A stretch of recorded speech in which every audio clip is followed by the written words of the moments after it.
So, this is my 1965 Heathmont Primary School Grade 1 class photo.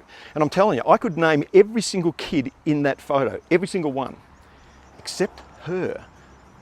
I've got no idea who she is. I don't know where she came from. She must have been here for like a couple of weeks or a couple of months or something, because I do not know who she is. So if you know her, can you please let me know? It's been driving me nuts for years. Anyway, this is me, and this is Mike, and this is us.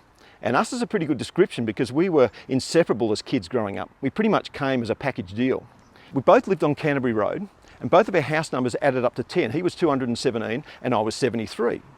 And we played in a 1969 baseball grand final as under 13s, and we won that. We did that together as well. We went to the same school, we're in the same class, we got into the same trouble, and that's pretty much because our naughty stuff was a team effort. And in grade 4, that was probably our piece de resistance, and Mike and I both agree on that. It was probably our most creative year when it came to naughtiness. And this particular teacher, Mr. Coath, who we both really liked, but he had a strap, and he even called it Charles. It was a bit weird. And when somebody was in trouble, he'd turn and he'd look at the cupboard and he'd go, "Oh, Charles." And the class would look around at Mike and I wondering who was going to get it. But in grade 5, they finally got it sorted out and they split us up. In fact, they only split me up. The rest of the classes stayed the same, but they put me in the other grade 5. We were just thankful that it took them so long. But we didn't confine our friendship and our capacity for naughtiness just to school. Oh no, we like to spread it around a little bit. Because you see, we also, as kids and teenagers, went to the same church. This one. So this was a Heathmont Methodist Church which started way back in 1952. Now Mike and I weren't even born till 57, but when we were born, this is the little place that we came to every Sunday for about 10 years.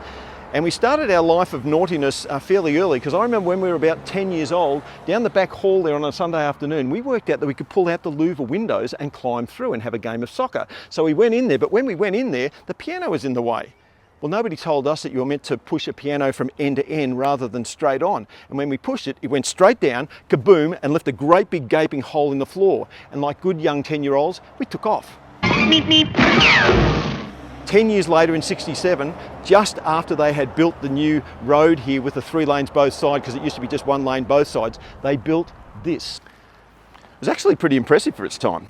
And my father, Ken Ramsden, well, he took all these photos of them attaching the steeple thing out of the roof. Would have been a really nice view from up there.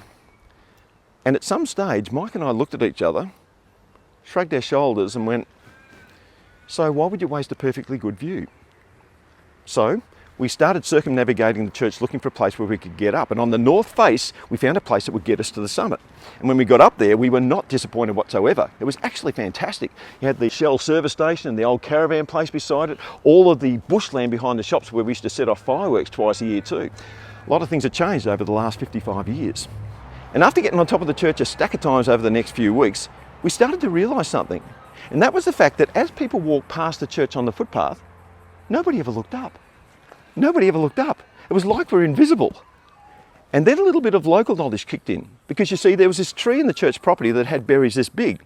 And Mike and I had a bananas in pyjamas moment. And he looked at me and said, "Are you thinking what I'm thinking, B1? I think I am, B2. So we gathered these berries in a container and we headed up to the steeple, and there's this metal railing around the outside where you can duck down and nobody will see you even if they look there anyway.